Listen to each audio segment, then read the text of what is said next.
नमस्कार साथीहरु, तपाईहरु सबैजनालाई UvAdvice च्यानलमा स्वागत छ।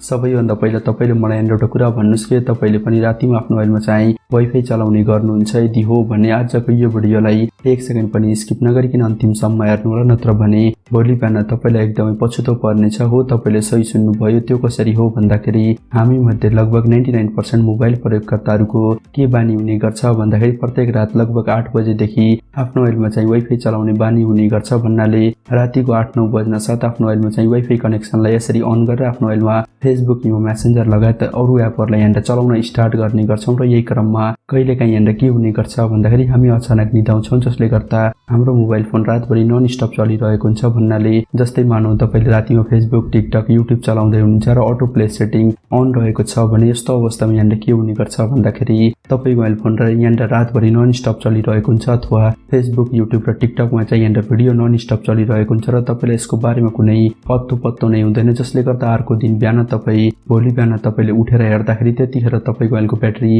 लो भइसकेको हुने गर्छ र सँगसँगै तपाईको मोबाइल फोन एकदमै ओभरहिट पनि भएको हुने गर्छ अथवा तपाईको मोबाइलको प्रोसेसरमा एकदमै हेभी लोड परिरहेको हुन्छ र यही प्रोसेस चाहिँ लगभग 2-4 दिनसम्म नन स्टप चलिरह्यो भने त्यो अवस्थामा यहाँबाट के हुन्छ भन्दाखेरि तपाईको मोबाइल फोन यहाँबाट बिग्रिन पनि सक्छ अथवा तपाईको मोबाइलको ब्याट्री यहाँबाट बिग्रिन पनि सक्छ र त्यस्तै गरेर तपाईको मोबाइल यहाँबाट ड्यामेज पनि हुन सक्छ। त्यही भएर आजको यो भिडियोमा मैले तपाईहरुलाई बताउने छु हिजो साँझ मात्रै आएको एउटा यस्तो सोच्नै नसक्ने खालको नयाँ गुप्त ट्रिकको बारेमा। यदि तपाईले भर्खरै त्यो नयाँ गुप्त ट्रिकलाई चाहिँ मैले भने अनुसार आफ्नो मोबाइलमा प्रयोग गर्नुभयो भने त्यो अवस्थामा अब चाहिँ तपाई निदाउँदाखेरि तपाई सँगसँगै तपाईको मोबाइलमा चाहिँ यहाँबाट वाइफाई पनि निदाउने छ। यो मेरो ग्यारेन्टी रहेको छ, जसले गर्दा तपाईको मोबाइल फोन रातभरि यहाँबाट नन स्टप चल्ने छैन अथवा तपाईको मोबाइल फोन यहाँबाट छिट्टै बिग्रिने छैन। यो मेरो ग्यारेन्टी रहेको छ। त्यही भएर आजको यो भिडियोलाई एकदमै ध्यान दिएर अन्तिमसम्म हेर्नु होला। यदि तपाईले पनि रातिमा आफू निदाउँदाखेरि कसरी आफ्नो मोबाइललाई अथवा आफ्नो मोबाइलमा वाइफाईलाई पनि आफू सँगसँगै यहाँबाट निदाउने बनाउन सकिन्छ भन्ने कुरा जान्न चाहनुहुन्छ भने यो भिडियोको तलपट्टि रहेको यो लाइकको बटनमा एकचोटि टच गर्नुस् र त्यसपछि यता साइडमा रहेको यो रातो सब्स्क्राइब बटनमा एकचोटि टच गर्नुस् र सँगसँगै आएको यो घण्टीको आइकनमा पनि एकचोटि टच गरेर यहाँबाट यो अल भन्ने अप्सनमा क्लिक गर्नु होला अथवा टच गर्नु होला र त्यसपछि अब चाहिँ तपाईले यहाँबाट तलपट्टि देख्न सक्नुहुन्छ एउटा बक्स रहेको छ। तपाईले चाहिँ यो बक्समा टच गरेर यहाँबाट लेख्नु पर्ने हुन्छ TIMER र त्यसपछि यो हेरमा एकचोटि टच गर्नुहोस्।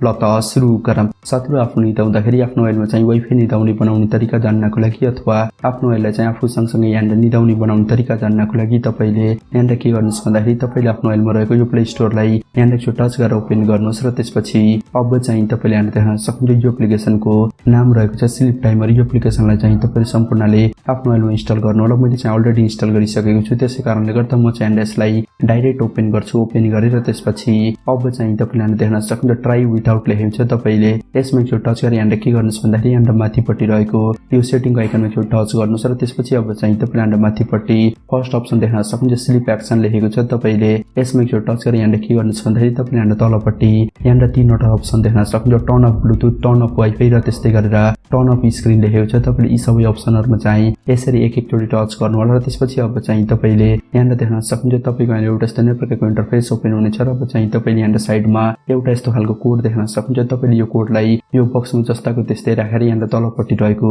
यो युजको बटनमा एकचोटि टच गर्नुस् र त्यसपछि अब चाहिँ तपाईले यहाँबाट देख्न सक्नुहुन्छ एक्टिभेट लेखेको छ। तपाईले यसमा एकचोटि टच गरेर यहाँबाट के गर्नुस् भन्दाखेरि अब चाहिँ तपाईले यहाँबाट 2 चोटि ब्याक गर्नु होला, 1-2 र त्यसपछि अब चाहिँ तपाईले यहाँबाट के गर्नुपर्ने हुन्छ भन्दाखेरि अब चाहिँ तपाई यहाँबाट प्रत्येक रात कतिखेर निदाउनुहुन्छ तपाईले त्यो टाइमलाई यहाँबाट प्रिडिक्सन गरेर यहाँबाट सेट गर्नुपर्ने हुन्छ। जस्तै मानौ तपाई प्रत्येक रात यहाँबाट 11 बजे निदाउनुहुन्छ भने त्यो अवस्थामा तपाईले अहिलेको टाइमदेखि यहाँबाट 11 बजेको टाइम कति बेर रहेको छ त्यो टाइमलाई तपाईले यहाँबाट सेट गर्नुपर्ने हुन्छ। जस्तै मानौ तपाई अहिले 9 बजे मोबाइल फोन चलाउँदै हुनुहुन्छ र तपाईले 11 बजे आफ्नो मोबाइलमा वाइफाई अटोमेटिक अफ होस् र आफ्नो मोबाइल फोन यहाँबाट स्लिप मोडमा जाओस् भन्ने चाहनु भएको छ भने त्यो अवस्थामा तपाईले यहाँबाट 120 मिनेट टाइम सेट गर्नुपर्ने हुन्छ। जस्तै म चाहिँ तपाईहरुलाई एउटा उदाहरण देखाउन चाहन्छु। त्यसको लागि म चाहिँ के गर्छु भन्दाखेरि म चाहिँ 1 मिनेट टाइम सेट गर्छु। तपाई यहाँबाट आफू निदाउने त्यो टाइमलाई यहाँबाट सेट गर्नु होला र त्यसपछि अब चाहिँ तपाईले तलपट्टि रहेको यो स्टार्टको बटनमा एकचोटि टच गर्नुस्। म चाहिँ एकचोटि टच गर्छु, टच गरे र त्यसपछि अब चाहिँ तपाईले देख्न सक्नुहुन्छ यो टाइम यहाँबाट स्टार्ट भइसकेको छ र अब म चाहिँ एकैछिनसम्म